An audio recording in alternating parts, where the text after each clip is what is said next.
நம்ம எதுக்கோசரம் நம்மள சர்தார் வல்லபாய் பட்டேல இந்தியாவின் இரும்பு மனிதர்னு சொல்றோம். நம்ம என்னைக்காச்சும் அத பத்தி யோசிச்சிருக்கிறோமா? கிடையாது. இன்னைக்கு வந்து பார்த்தீங்கன்னா, ஸ்கூல் புக்ல இருக்கக்கூடிய விஷயம்லாம் வந்து நம்ம படிச்சிருக்கிறோம். பெருசானதும் மறந்துருவோம். ஆனா உண்மையான விஷயம் என்னன்னு சொல்லி கேட்டோம்னா, சர்தார் வல்லபாய் பட்டேல் இந்தியாவின் இரும்பு மனிதர்ன்னு சொல்றதுக்கு முக்கியமான காரணம் என்னன்னு சொல்லி கேட்டோம்னா, இன்னைக்கு இந்தியாவுல இருக்கக்கூடிய 543 எம்பி பார்லிமென்டரி தொகுதியுமே வந்து பார்த்தீங்கன்னா, 543 குட்டி, குட்டி தேசங்களா இருந்துச்சு. வெள்ளைக்காரன் நம்மள ஆட்சி செஞ்சுட்டு இருந்த வரைக்கும் ஒருங்கிணைந்த இந்துஸ்தானா இருந்துச்சு. ஓகேங்களா? இந்தியாங்கிறது இப்ப வச்ச பேரு. அதாவது வெள்ளைக்காரன் வெளியில போன வாட்டி. அதுக்கு முன்னாடி இந்துஸ்தான் அப்படின்னு தான் இருந்துச்சு.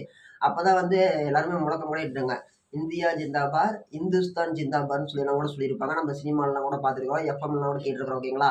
அப்படி வெள்ளைக்காரன் வெளியில போறதுக்கு முன்னாடி வரைக்கும் இந்துஸ்தான், வெள்ளைக்காரன் வெளியில போன வாட்டி இந்தியான்னு பேர் வச்சாங்க. அப்படி வைக்கும்போது வந்து பார்த்தீங்கன்னா, அந்த காலகட்டங்கள்ல வந்து பார்த்தீங்கன்னா, வெள்ளைக்காரன் வெளியில போன உடனே இங்க உள்ளாடி இருந்த குட்டி, குட்டி ஜமீன்தார்கள், குட்டி, குட்டி ராஜாக்கள்லாம் என்ன பண்ணிட்டாங்க, எல்லாமே எங்களுக்கு தான் சொந்தம். நாங்க தான் இனிமே இதுநாள் வரைக்கும் நம்மளுக்கு மேல ஒருத்தன் இருந்தான். நாம அடிமையா இருந்தோம். இப்ப அவன் போயிட்டான். இப்ப நான் ராஜா, எனக்கு நீங்கலாம் அடிமையா இருக்கணுன்ற மாரி 1947ல சுதந்திரம் கிடைக்கிறது. 1949 காலகட்டம் வரைக்கும் அந்த 3 இடைப்பட்ட 3 வருஷம் வந்து பார்த்தீங்கன்னா, வெள்ளைக்காரனுக்கு கீழ அடங்கி ஒடுங்கி இருந்த வெள்ளைக்காரனுக்கு கீழ இருந்த அடங்கி ஒடுங்கி இருந்த அந்த ஜமீன்தார்கள்லாம் என்ன பண்ணாங்க, மறுபடியும் அவங்களோட இன்ஃப்ளூயன்ஸ செலுத்த ஆரம்பிச்சுட்டாங்க. பவர காட்ட ஆரம்பிச்சுட்டாங்க. நாங்க தான் ராஜா. நாங்கலாம் குட்டி, குட்டி தேசத்துக்கு குட்டி, குட்டி ராஜான்னு சொல்லிட்டு. ஓகேங்களா? 543 தொகுதியிலயும் 543 ராஜாக்கள் இருந்தாங்க. இங்க வந்தோம்னா தமிழ் பேசுற ராஜா. கேரளா போனா மலையாளம். ஆந்திரா போனா தெலுங்கு. கர்நாடகா போனா கன்னடம். அப்படியே குஜராத் போனோம்னா ஹிந்தி. வேற பக்கம் போனோம்னா உருது. அப்படி வந்து வெஸ்ட் பெங்கால் போட்டோம்னா பெங்காலி. இப்படி ஒவ்வொரு மொழி பேசுற ஊர்லயுமே வந்து பார்த்தீங்கன்னா, ஒவ்வொரு விதமான ராஜாக்கள் இருந்தாங்க.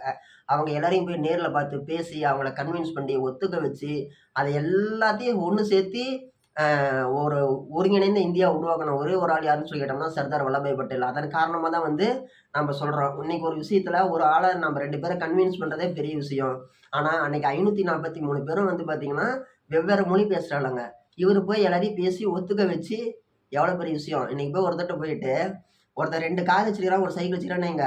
சரி, உன் சைக்கிள கொண்டு வந்து நம்ம கலெக்டர் ஆஃபீஸ்ல குடுத்துரு. யாரும் இல்லாதவங்க ஓட்டணும்னு சொல்லி கேட்டா, 2 கார் வச்சிருக்கிற ஒருத்தன் வந்து சைக்கிள் குடுப்பானா?